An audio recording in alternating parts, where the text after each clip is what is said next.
عزیز طلباء و طالبات، اردو زون میں خوش آمدید۔ جماعت دہم نیشنل بک فاؤنڈیشن کی نئی درسی کتاب جس کا ہم سبق نمبر 8 پڑھ رہے ہیں۔ پچھلے ویڈیو لیکچر میں ہم نے چند مشقی سوالات کے جوابات، خلاصہ، مرکزی خیال، مشکل الفاظ کے معنی وغیرہ پڑھے تھے۔ آج کی اس ویڈیو میں ہم گرامر کے سوالات اور بقیہ مشقی سوالات جو ہیں ان کے جواب جانیں گے۔ تو سوال ہے، رسید نویسی کیا ہے؟ رسید کے لغوی اور اصطلاحی معنی کیا ہیں؟ رسید کا لغوی مطلب ہے کسی چیز، خبر یا آدمی کا پہنچنا، اور اس کا اصطلاحی معنی ہے جب کوئی چیز یا رقم وصول کی جاتی ہے تو اس کی تحریری تصدیق کو رسید کہا جاتا ہے۔ اب رسید کی اہمیت کیوں ضروری ہے؟ دیکھیں، لین دین میں رسید کی بہت زیادہ اہمیت ہوتی ہے۔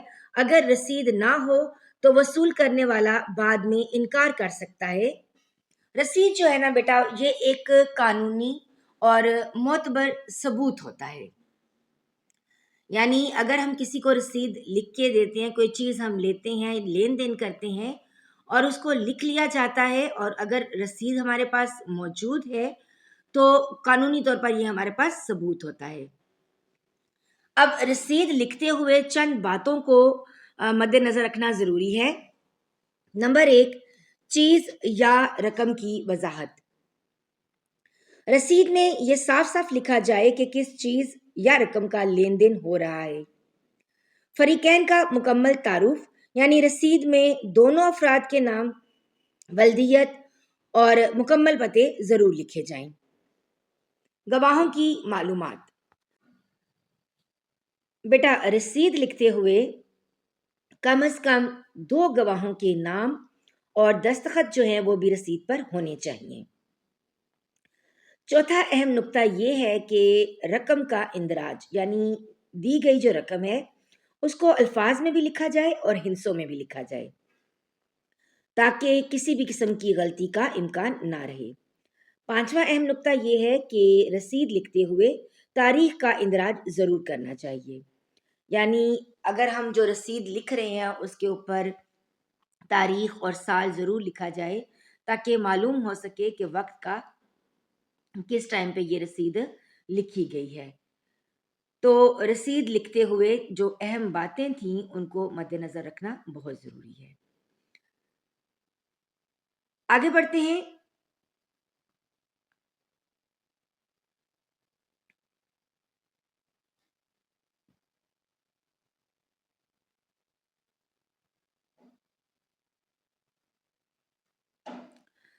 دفتری اور عدالتی تحریریں۔ بیٹا، رسید کے علاوہ یہ جو رسید ایک تو لکھنے کے علاوہ ہم بہت سارے دفتری اور عدالتی جو ہمارے مقاصد ہوتے ہیں اس کے لیے بھی ہم تحریری دستاویزات جو ہیں وہ لکھی جاتی ہیں، جیسے داخلہ فارم ہے، اقرار نامے ہیں یعنی ہماری تعلیمی اسناد جو ہیں، یا پھر ہم کسی کو دعوت نامے وغیرہ لکھتے ہیں یا کوئی عرضیاں لکھنی ہوتی ہیں۔ تو ان کا مقصد کیا ہوتا ہے کہ کسی مخصوص وقت میں کسی فرد یا ادارے کو مخاطب کر کے ایک قانونی یا رسمی بات کو تحریری شکل دے دی جاتی ہوتی ہے۔ تو رسیدیں جو ہیں وہ نہ صرف عام لین دین کے لیے لکھی جاتی ہیں بلکہ دفتری اور عدالتی معاملات میں بھی جو ہے وہ رسیدیں تحریر کی جاتی ہیں۔ خلاصہ کلام یہ ہے کہ رسید ایک ضروری اور سنجیدہ عمل ہے۔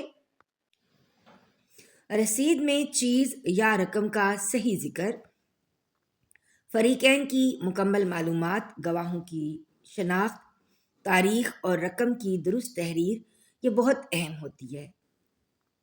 یہ نہ صرف لین دین کا ثبوت ہوتا ہے بلکہ قانون میں بھی اس کی اہمیت بہت تسلیم شدہ ہے۔ تو یہاں پر تو ہو گیا رسید کا لغوی معنی، رسید کی اہمیت، اور رسیدیں جو ہیں وہ کن کن مقاصد کے لیے تحریر کی جا سکتی ہیں۔ اب یہاں پر سوال یہ ہے کہ ایک کمپیوٹر کی فروختگی کی رسید لکھیں۔ تو جن چیزوں کو آپ نے مد نظر رکھنا ہے، سب سے پہلے تو عنوان آ جائے گا، کیا ہے کہ کمپیوٹر کی فروختی کی رسید. پھر اس میں تاریخ کا اندراج لازمی ہے. تاریخ لکھیں گے، جیسے یہاں پر 28 جولائی 2025 لکھا ہوا ہے تو رقم کا آپ اندراج کریں گے. جیسے یہاں پر رقم ہے 45,000. اب یہ رقم آپ نے ہندسوں میں بھی لکھنی ہے اور لفظوں میں بھی لکھنی ہے. اس کے بعد آپ اس رسید کو لکھتے ہوئے جس چیز کا دھیان رکھیں گے وہ آپ لکھیں گے کہ یعنی جو رسید لکھنے والا ہے، جیسے یہاں پر ہے کہ میں محمد علی ولد سلیم احمد، ساکن مکان نمبر 15 گلی نمبر 8. اس طرح سے جگہ کا نام جو ہے وہ پورا ایڈریس لکھیں گے. پھر آپ بتائیں گے کہ یہ اقرار کرتا ہوں کہ میں نے جو ہے کمپیوٹر جو ہے وہ جو سیل کر رہے ہیں اس کی تفصیل آپ لکھیں گے کہ اس کی تفصیل یہ ہے، جو بھی اس کا مطلب ماڈل کیا ہے، اس کا برانڈ کون سا ہے، پروسیسر، ٹھیک ہے، اس طرح سے اس کی کنڈیشن کیسی ہے، یہ ساری آپ اس کی تفصیل لکھیں گے. پھر آپ جس کو وہ بیچ رہے ہیں اس کا نام، اس کا ایڈریس، اور جتنے میں بیچ رہے ہیں وہ رقم لفظوں میں اور ہندسوں میں یہ آپ لکھیں گے. بیٹا اگر آپ رسید کا پیٹرن دیکھنا چاہتے ہیں تو میری پچھلی ویڈیو جو ہے رسید کے بارے میں، اس میں نے تفصیل سے رسید لکھنے کا طریقہ جو ہے وہ بیان کیا ہوا ہے. آپ اس ویڈیو کو دیکھ لیجئے گا تو آپ کو سوال میں جو ہے رسید لکھنا آ جائے گا. یہاں پر میں آپ کو یہ بتا رہی ہوں کہ رسید لکھتے ہوئے کن کن چیزوں کا دھیان رکھنا ہے. تو اسی کے طرح جب آپ اس کی تفصیل لکھ لیں تو پھر آپ بتائیں گے کہ رقم میں نے وصول کر لی ہے اور اب میرا اس کمپیوٹر کے ساتھ کوئی تعلق نہیں ہے، اور جس کو میں فروخت کر رہا ہوں اب یہ اس کے مالک ہیں. اس کے بعد آپ اسی طرح سے لکھیں گے فروخت کنندہ یا العبد، جیسے ہم نے پچھلے ویڈیو لیکچر میں بتایا تھا. العبد، اس کے بعد نام، اس کے بعد دستخط، نام، پتہ، شناختی کارڈ نمبر، پھر اس کے بعد دستخط. اسی طرح 2 گواہان ہوں گے تو ایک دائیں طرف آپ گواہ لکھیں گے، دوسرا بائیں طرف، اور اسی طرح سے ان کا بھی نام، پتہ، اور اس کے بعد ان کا شناختی کارڈ نمبر، اور اگلی لائن پہ آپ ان کے دستخط کروائیں گے، اور سب سے آخری لائن میں آپ تاریخ لکھیں گے. آپ چاہیں تو تاریخ ایک ہی دفعہ لکھ لیں، آپ چاہیں تو تینوں جگہوں پہ جو ہے وہ تاریخ لکھ سکتے ہیں. بڑھتے ہیں اگلے سوال کی جانب.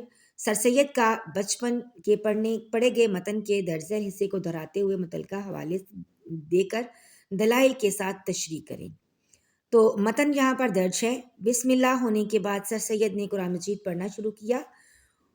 ان کے ننہال میں قدیم سے کوئی نہ کوئی استانی نوکر رہتی تھی. سر سید نے استانی ہی سے جو ایک اشراف گھر کی پردہ نشین بی بی تھی سارا قرآن ناظرہ ان سے پڑھا. وہ کہتے تھے کہ میرا قرآن ختم ہونے پر ہدیہ کی مجلس جو زنانے میں ہوئی تھی وہ اس قدر دلچسپ اور عجیب تھی کہ پھر کسی ایسی مجلس میں وہ کیفیت میں نے نہیں دیکھی. تو یہ آپ کو متن دیا ہوا ہے، اس کی تشریح آپ جو ہے کچھ اس طرح سے کر سکتے ہیں. سر سید احمد خان کا بچپن ایک مذہبی، تہذیبی اور خاندانی ماحول میں گزرا. اس اقتباس سے واضح ہوتا ہے کہ ان کی ابتدائی تعلیم کی بنیاد دینی تعلیم پر رکھی گئی. ان کی بسم اللہ کی رسم ایک اہم روحانی مرحلہ تھی جو اس وقت کی مذہبی روایات کا حصہ تھا. اچھا، تشریح سے پہلے اگر آپ حوالہ متن لکھنا چاہیں تو آپ سبق کا نام، مصنف کا نام اور جو ہے ماخذ وہ تحریر کر سکتے ہیں. اچھا جی، اسی تشریح کو آگے بڑھاتے ہیں. انہوں نے قرآن مجید کی ناظرہ کی تعلیم اپنی ننہال میں ایک معزز اور پردہ نشین استانی سے حاصل کی جو کہ اس دور کی شرافت، حیا اور علم دوستی کی نمائندہ تھی. اس سے ظاہر ہوتا ہے کہ اس زمانے میں خواتین بھی دینی تعلیم دینے میں فعال کردار ادا کرتی تھیں، خاص طور پر بچوں اور بچیوں کو گھریلو ماحول میں تعلیم دینا. جب سر سید کا قرآن مکمل ہوا تو زنانے میں ایک ہدیہ کی مجلس منعقد ہوئی. یہ مجلس نہ صرف مذہبی خوشی کی علامت تھی بلکہ خاندانی محبت، تہذیبی روایات اور روحانی جذبات کی عکاسی بھی کرتی ہے. سر سید اس مجلس کو اپنے بچپن کی سب سے یادگار، روح پرور اور عجیب خوشی کی گھڑی قرار دیتے ہیں۔ اب دلائل آپ دیں گے تو ہیڈنگ بنا لیجئے گا دلائل کے ساتھ تشریح۔ یہ اقتباس بتاتا ہے کہ سر سید کی تربیت دینی ماحول میں ہوئی جس کا اثر ان کی زندگی پر رہا۔ انہوں نے ایک عالمہ اور شریف خاتون سے قرآن پڑھا جو اس وقت کی علمی خواتین کے کردار کو ظاہر کرتا ہے۔ قرآن ختم ہونے پر خاندانی سطح پر خوشی منانا ظاہر کرتا ہے کہ دینی تعلیم کو کتنی اہمیت دی جاتی تھی۔ سر سید کے الفاظ سے ظاہر ہوتا ہے کہ یہ تجربہ ان کے دل میں گہری روحانی یاد کی صورت میں محفوظ رہا جو ان کے جذباتی اور تہذیبی شعور کی علامت ہے۔ پھر آپ اگلی ہیڈنگ بنا سکتے ہیں کہ نتیجہ یا حاصل اقتباس۔ یہ اقتباس سر سید کے بچپن کے مذہبی ماحول، ان کی ابتدائی دینی تعلیم، خاندان کی روایات اور ان کے جذباتی تجربات کی بھرپور عکاسی کرتا ہے۔ اس سے اندازہ ہوتا ہے کہ ان کی شخصیت کی بنیاد مذہب، تہذیب اور علم پر رکھی گئی جس نے بعد کی زندگی میں ان کو ایک عظیم مسلح اور دانشور بننے میں مدد دی۔ تو یہ تو ہو گیا بیٹا اقتباس کی تشریح حوالہ متن کے ساتھ، دلائل کے ساتھ، اور پھر آپ اس کا حاصل اقتباس یا نتیجہ تحریر کریں گے۔ آپ کو امتحان میں یہ ایک سوال آتا ہے کہ دیے گئے اقتباس کی تشریح کیجیے۔ اگر آپ سے سیاق و سباق پوچھا جاتا ہے تو پھر آپ اس پیراگراف سے پہلے کے واقعات اور اس پیراگراف کے بعد کے واقعات بیان کر سکتے ہیں۔ لیکن اگر آپ سے ڈائریکٹ تشریح مانگی جائے تو پھر آپ نے اس پیراگراف کی تشریح کرنی ہے۔ تشریح کرنے کے بعد جب آپ سے پوچھا جا رہا ہے کہ دلائل بھی دیں تو دلائل پھر آپ نے بتانے ہیں، ریزنز آپ نے بتانی ہے۔ دلائل ہوتا ہے وجہ بیان کرنا، ٹھیک ہے؟ اور پھر پورے اس پیراگراف کو سمرائز کرنا، یہ بیچ میں ہو جائے گا۔ اچھا جی، اگلا سوال ہے درج ذیل اقتباس کا اردو ترجمہ کریں۔ تو اقتباس ہے Multan is a city in the Punjab province of Pakistan and it is located on the southern part of the province and it stepped in history. It has a population of 5.36 million according to 2023 census, making in the seventh largest city in the Pakistan. It is built just east of the Chenab River, more or less in the geographic center of the country, and about 885 kilometers from Karachi by road. Multan is known as the city of pirs and shrines, and it prosperous city of bazaar, mosques, and probably designed tombs. The Multan International Airport connects flights to major cities of the Pakistan and other international countries. The city's industries includes metal working, flour, oil milling, textiles manufacturing, fertilizers, soap, and glass. Multan is also known for its handicraft, especially pottery and enamel work. اس کا ترجمہ دیکھ لیتے ہیں۔ اردو ترجمہ اس کا ہے ملتان پاکستان کے صوبہ پنجاب کا ایک شہر ہے جو صوبے کے جنوبی حصے میں واقع ہے اور تاریخ میں گہرا مقام رکھتا ہے۔ اس کی آبادی 53.6 لاکھ ہے جو کہ 2023 کی مردم شماری کے مطابق ہے، جس کے باعث یہ پاکستان کا 7واں بڑا شہر ہے۔ یہ شہر دریائے چناب کے مشرق میں ملک کے تقریباً وسطی مقام پر تعمیر کیا گیا ہے اور کراچی سے سڑک کے ذریعے تقریباً 885 کلومیٹر کے فاصلے پر واقع ہے۔ ملتان کو اولیاء اور مزارات کا شہر کہا جاتا ہے اور یہ بازاروں، مساجد اور خوبصورت تعمیر شدہ مزارات کا ایک خوشحال شہر ہے۔ ملتان بین الاقوامی ہوائی اڈہ پاکستان کے بڑے شہروں اور دیگر بین الاقوامی ممالک کے لیے پروازیں مہیا کرتا ہے۔ شہر کی صنعتوں میں دھات سازی، آٹا تیل نکالنے کے کارخانے، ٹیکسٹائل سازی، کھاد، صابن اور شیشہ سازی شامل ہیں۔ ملتان دستی صنعتوں کے لیے بھی مشہور ہے، خصوصاً مٹی کے برتن اور منقش تانبے کے کام کے لیے۔ تو یہ تو ہو گیا اس سوال کا اردو ترجمہ۔ اگلا سوال ہے خاکہ یا مرقع نگاری۔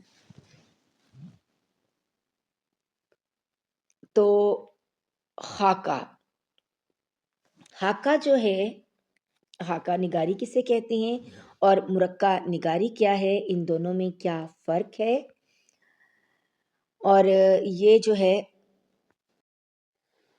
کیا یہ افسانوی ادب ہے یا پھر غیر افسانوی ادب ہے۔ تو بیٹا خاکہ یا مرقع نگاری، خاکہ ایک غیر افسانوی صنف نثر ہے جس میں کسی حقیقی شخصیت کی زندگی، عادات، خیالات، خوبیوں اور خامیوں کو دلچسپ انداز میں بیان کیا جاتا ہے۔ یہ تو ہوگی اس کی تعریف۔ اور پھر ہے کہ خاکہ نگاری کی خصوصیات کون کون سی ہیں۔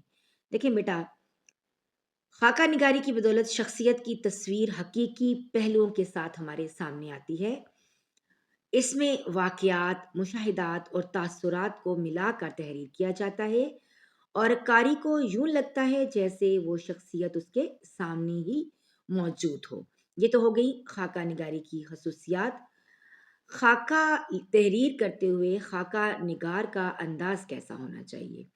تو بیٹا خاکہ نگار تحریر کو دلچسپ اور مؤثر بنانے کے لیے حقائق کے ساتھ اپنے ذاتی مشاہدات اور تاثرات بھی شامل کرتا ہے۔ جو زبان استعمال کی جاتی ہے وہ اکثر مزاحیہ، طنزیہ یا سنجیدہ ہو سکتی ہے، مگر مقصد شخصیت کو نمایاں کرنا ہوتا ہے۔ اچھا،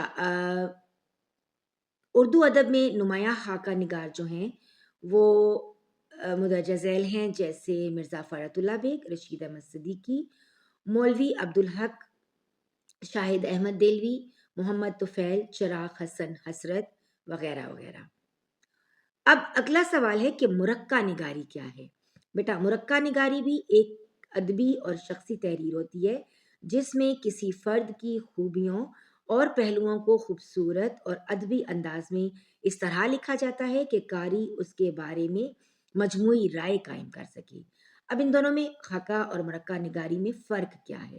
تو بیٹا خاکہ نگاری زیادہ تر شخصی تفصیلات اس میں بیان کی جاتی ہیں، جیسے سچائی، مشاہدہ، طنز یا مزاح وغیرہ، جبکہ مرقع نگاری جو ہے نا اس میں شخصیت کا ادبی اور جمالیاتی تاثر پیش کیا جاتا ہے، جیسے اس کی خوبصورتی، تحسین، اس پر زور دیا جاتا ہے۔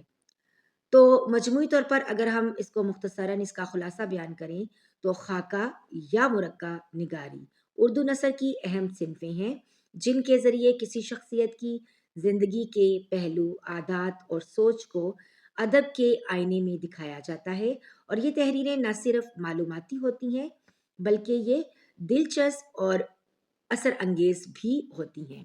تو یہاں پر ہم نے اس سوال میں خاکہ اور مرقع نگاری میں فرق جانا، اردو ادب کے اہم خاکہ نگار جو ہیں ان کے بارے میں جانا، مرقع نگاری کی تعریف اور خاکہ نگاری کی تعریف۔ اگلا سوال ہے سوال نمبر 7 جو کہ قواعد یا زبان شناسی کے حوالے سے ہے۔ سوال ہے جملے کی ساخت، بناوٹ، روزمرہ اور محاورے کے لحاظ سے غلط فکرات کی درستی کریں۔ پہلا فکرہ ہے وہ دنوں دن امیر ہو گیا، تو اس کو آپ ٹھیک اس طرح سے کریں گے، وہ چند ہی دنوں میں امیر ہو گیا۔ اگلا ہے موسم برسات کے اوپر ایک مضمون لکھیں۔ درست جملہ یوں ہوگا موسم برسات پر ایک مضمون لکھیں۔ نمبر 3 ہے اردو کی آپ کی خیریت نیک مطلوب چاہتا ہوں، تو اس کا درست فکرہ یوں ہوگا آپ کی خیریت نیک مطلوب ہے، یا آپ یوں بھی لکھ سکتے ہیں آپ کی خیریت نیک چاہتا ہوں۔ مطلوب اور چاہنا دونوں کا مطلب ایک ہی ہے، تو ان میں سے ایک کو آپ کٹ کریں گے اور ایک آپ لکھیں گے۔ نمبر 4 اکرم تو ناک پر مچھر نہیں بیٹھنے دیتا، محاورہ ہے، درست محاورہ یوں ہوگا کہ اکرم تو ناک پر مکھی نہیں بیٹھنے دیتا۔ اگلا ہے آپ کا حکم سر ماتھے پر، درست محاورہ یہ ہے آپ کا حکم سر آنکھوں پر۔ تو یہاں پر آپ نے جو ہے غلط فکرات کی درستگی کرنی ہے۔ اگلا ہے تم جھوٹ کیوں مارتے ہو؟ تو یہ روزمرہ کے لحاظ سے یہ جملہ غلط ہے۔ درست فکرہ کچھ یوں ہوگا، تم جھوٹ کیوں بولتے ہو؟ اگلا ہے نمبر 7، آسمان سے گرا پہاڑ میں اٹکا۔ تو ضرب المثل ہے یہ، درست یوں ہوگا، آسمان سے گرا کھجور میں اٹکا۔